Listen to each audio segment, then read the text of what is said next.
नमस्ते बच्चों, जय हिंद, वंदे मातरम। मैं धनपाल देथिया और आपका एक बार फिर से स्वागत है मैजिक मैथ्स के छोटे सेशन में, जिसका नाम है 40 सीरीज। 40 यानी कि डेली डोज बाय धनपाल देथिया। और ये एक ऐसी इंपॉर्टेंट सीरीज है जिसमें इंपॉर्टेंट क्वेश्चन का डोज आपके लिए डेली लेके आता हूँ दोपहर 12 बजे। जो ये इंपॉर्टेंट क्वेश्चन का डोज आपके लिए लेके आता हूँ, ये प्रीवियस ईयर क्वेश्चन से लेके आता हूँ। जो पहले क्वेश्चन एग्जाम्स में आए हुए हैं उन क्वेश्चन के ऊपर बेस्ड है अपनी पूरी सीरीज। तो अगर आपने चैनल को सब्सक्राइब नहीं किया तो चैनल को सब्सक्राइब करके रखें, बेल आइकन को ऑल पे प्रेस करके रखें, ताकि हर आने वाले इंपॉर्टेंट क्वेश्चन, इंपॉर्टेंट वीडियो की नोटिफिकेशन आपको सबसे पहले मिले।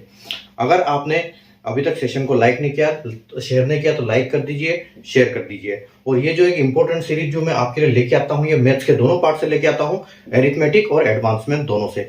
तो बहुत इंपॉर्टेंट क्वेश्चन लेके आता हूँ आपके लिए। अगर आप किसी भी गवर्नमेंट जॉब के एग्जाम की तैयारी कर रहे हैं तो आपके लिए बहुत महत्वपूर्ण है आपको इस चैनल को सब्सक्राइब करके रखें, ताकि आपको जो वही क्वेश्चन मिले, जिस टाइप के क्वेश्चन, जिस टाइप के पैटर्न एग्जाम्स में आते हैं, वो जो क्वेश्चन आप सीखोगे तो आपसे हर टाइप के क्वेश्चन बनेंगे। तो ये जो क्वेश्चन है, इनको हम 5 से 10 मिनट के छोटे से सेशन में इनके लॉजिक समझते हैं, इनके अगर कहीं ट्रिक है तो ट्रिक समझते हैं, अगर कॉन्सेप्ट है तो इनके कॉन्सेप्ट समझते हैं, और अच्छे से सीखते हैं कि हम इसको एग्जाम में कैसे अप्लाई करें, ताकि जल्दी से जल्दी। मैं आपको आराम से इसलिए समझाता हूं ताकि आप अच्छे से समझ पाए और उस क्वेश्चन को आप अपने हिसाब से फिर एग्जाम में जल्दी से जल्दी कर पाए।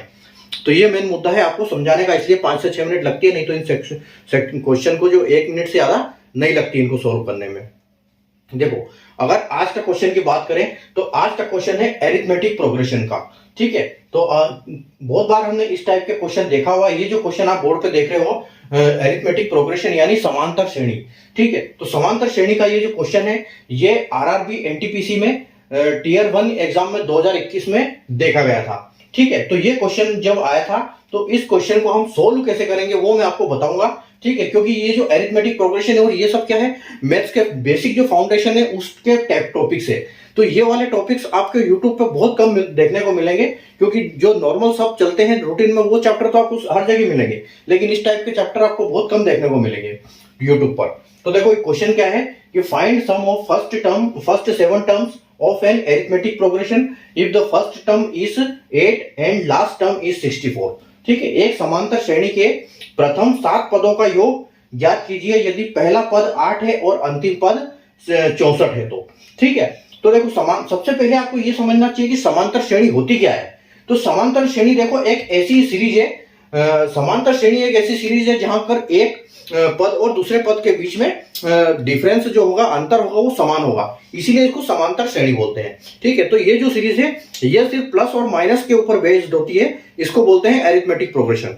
और अगर जहां इनटू और डिवाइडेड की सीरीज चलती है उसको हम बोलते हैं ज्योमेट्रिकल प्रोग्रेशन। ठीक है, तो ये एरिथमेटिक प्रोग्रेशन अगर मैं आपको एग्जांपल के हिसाब से बताऊं तो देखो, यहां पर 2, 4, 6, 8, 10, 12, 14। अब ये जो एक सीरीज चल रही है, ये क्या है, इनमें देखो, इनमें अंतर क्या है, समान है। इनमें इसमें भी 2 का डिफरेंस है, इसमें भी 2 का डिफरेंस है, इसमें भी 2 का है, इसमें भी 2 का है।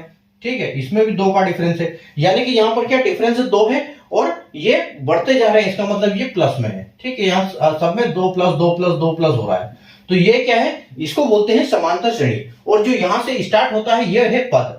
ठीक है, तो यहाँ ये जो है होते हैं पद। ठीक है, तो यहां पर अगर हम बात करें कि अगर ये सीरीज मान लो ये 16 तक टोटल सीरीज है।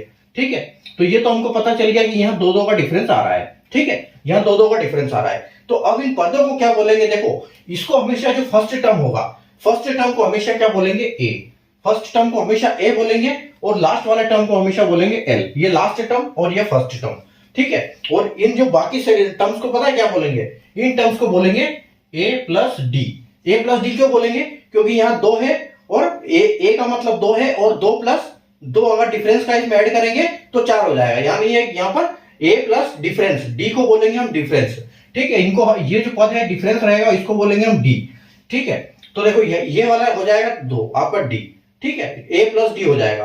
अब फिर तीसरा वाला पता क्या होगा, तीसरा वाला होगा ए प्लस 2d, क्योंकि ये 2 बार डिफरेंस आ गया, यानी कि 2 दूनी 4 प्लस ये वाला 2, यानी कि 6 हो गया। उसी प्रकार यहां जो इनका नाम रहेगा पदों का, वो ए प्लस डी, ए प्लस 2d, ए प्लस 3d, ए प्लस 4d, ऐसे करके चलेगा ये। और नाम उसका क्या होगा, जो संख्या होगा उससे 1 कम होगा, यानी कि अगर हम 8 की बात करें तो ये क्या होगा, a प्लस 7d। ठीक है, a प्लस 3d। ठीक है, a प्लस 3d, यानी कि यहाँ पर जो एक एक पद का एक एक नंबर कम होगा। ठीक है, तो चलो अब हम इसको क्या करते हैं, ये हमारा पद है जैसे 1 2 3, उस हिसाब से इसको गिनना है, उसके एक एक कम रहेगा।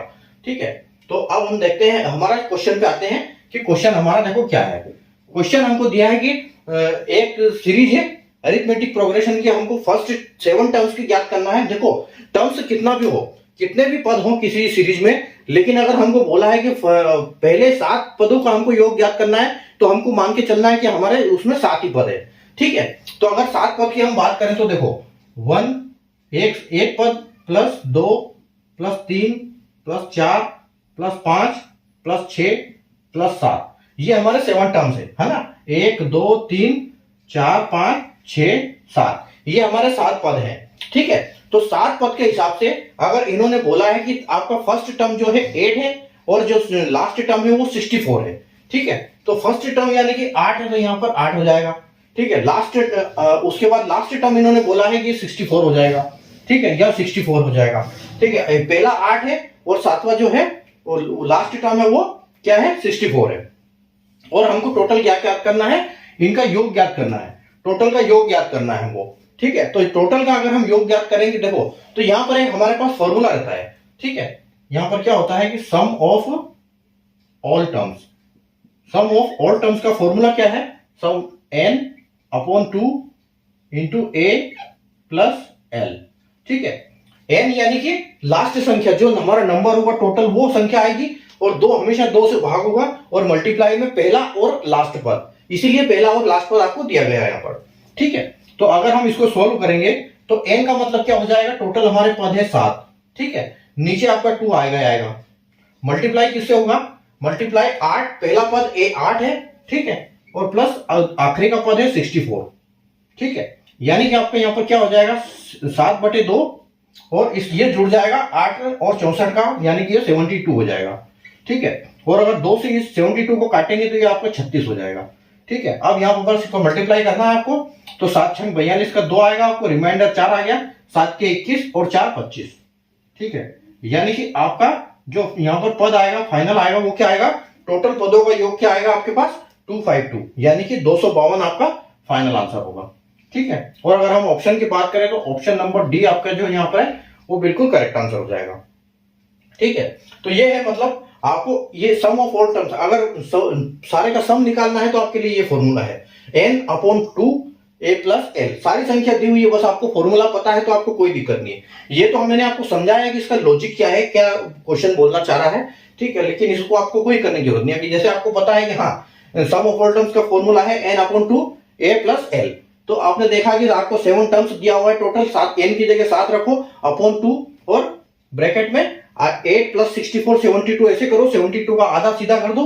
ठीक है, 72 का आधा कर दो आप, सीधा 36 हो जाएगा, और सीधा आप 7 से मल्टीप्लाई कर सकते हो, 7 इंटू 36 आपका हो जाएगा, 252 आपका आंसर आ जाएगा फाइनल। ठीक है, तो उम्मीद है आपको आज का कॉन्सेप्ट समझ में आ गया होगा। अरिथमेटिक प्रोग्रेशन का बहुत इंपॉर्टेंट क्वेश्चन है, आरआरबी एनटीपीसी टियर 1 2021 में ये देखने को आपको मिला है। ठीक है, तो क्वेश्चन को सीखें, प्रैक्टिस करें, और ये जो कॉन्सेप्ट आप डेली सीखते हो, डेली इस सीरीज में आप क्वेश्चन देखते हो, मेरे साथ करते हो, तो आपको बहुत अच्छे से क्वेश्चन याद हो जाएंगे, और वो क्वेश्चन कॉन्सेप्ट आपके दिमाग में रहेंगे, तो आप हर क्वेश्चन जो है एग्जाम में किसी भी टाइप का क्वेश्चन आपसे बनेगा। तो इस टाइप के क्वेश्चन आपको आरआरबी एनटीपीसी में और उसमें जो आपका एसएससी में देखने को मिलते हैं। ठीक है, रेलवे में कम देखने को मिलते हैं ये, लेकिन उसमें एनटीपीसी आपका रेलवे और एसएससी में ज्यादा क्वेश्चन आते हैं ये। ठीक है, तो उम्मीद है आपको कॉन्सेप्ट समझ में आया होगा। सेशन को लाइक और शेयर कर दीजिए, चैनल को सब्सक्राइब करके रखिए, ताकि डेली ऐसे वीडियो आप देखो और एग्जाम में जो कॉन्सेप्ट, ट्रिक और उनके लॉजिक है वो अप्लाई करो।